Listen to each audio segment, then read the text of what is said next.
your assignment stops at the logic, but to continue on to explain the rest of Qualmary, M is for the method.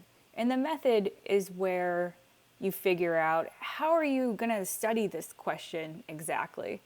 You describe your sample. Who are you going to test? For example, college students in upstate New York, aged 18 to 21.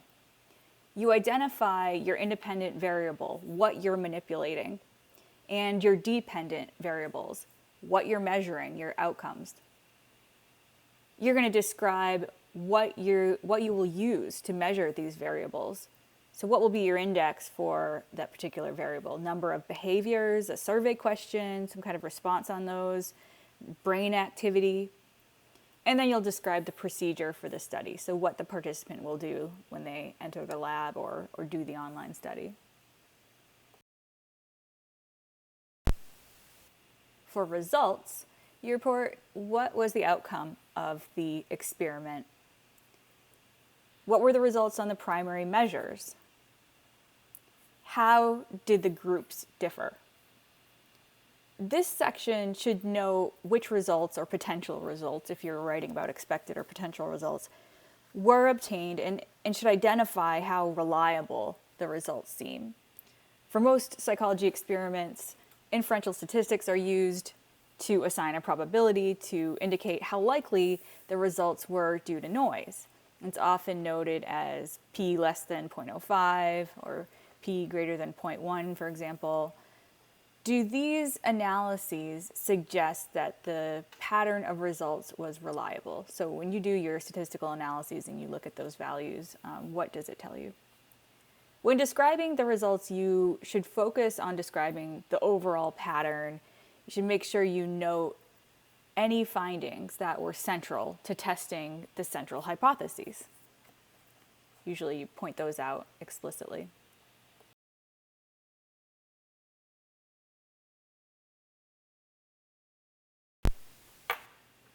For the I, inferences, what are the results of the experiment? Tell us about the alternatives. If the study was well designed, the logic was sound, the method was rigorous, then the results should allow you to feel pretty confident that you can eliminate at least one of the alternatives. In the inferences sections, you also consider loose ends.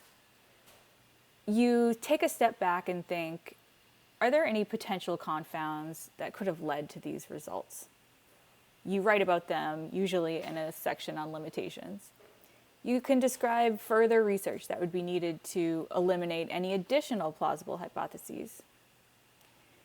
And in inferences, you can also consider generalizability. What is the scope of the results and the generalizations that the results allow? Let's walk through an example. So Q, select an important open research question related to the psychology of good and evil. Say that's your task. So what is the question? Does frontal cortex development determine moral evaluation of respect for authority? That's a possible research question, and it's really specific. Alternatives. So what's your hypothesis and what's the alternative hypothesis? One hypothesis might be development of the frontal cortex in late adolescence is required for moral evaluation of respect for authority. An alternative is that typical education experiences, not necessarily brain development, such as high school completion, are what's crucial for moral evaluation of respect for authority. So brain versus schooling, essentially.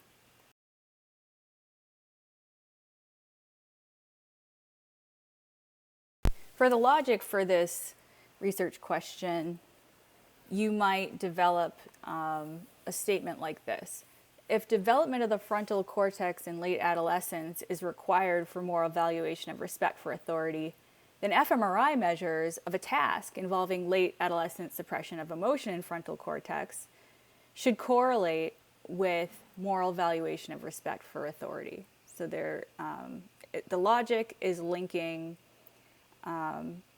results from fMRI measures to the main question about moral evaluation of respect for authority. M, how will you study it? Describe the method. So this is a very brief description of a possible method. The study population will be teens between one age or another in the United States who participated in a neuroscience study at a nearby university. These participants will be contacted and surveyed about their moral evaluation of authority with a standard instrument.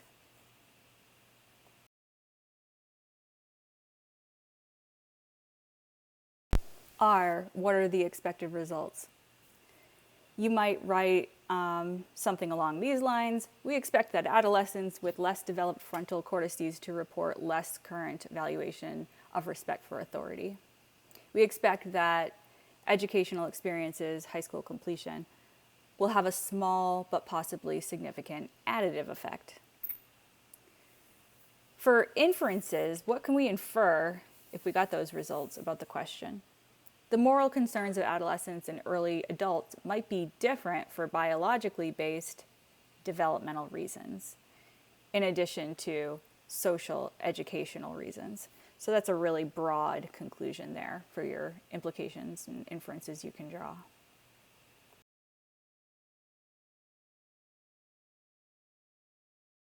Okay, so that's qualmry.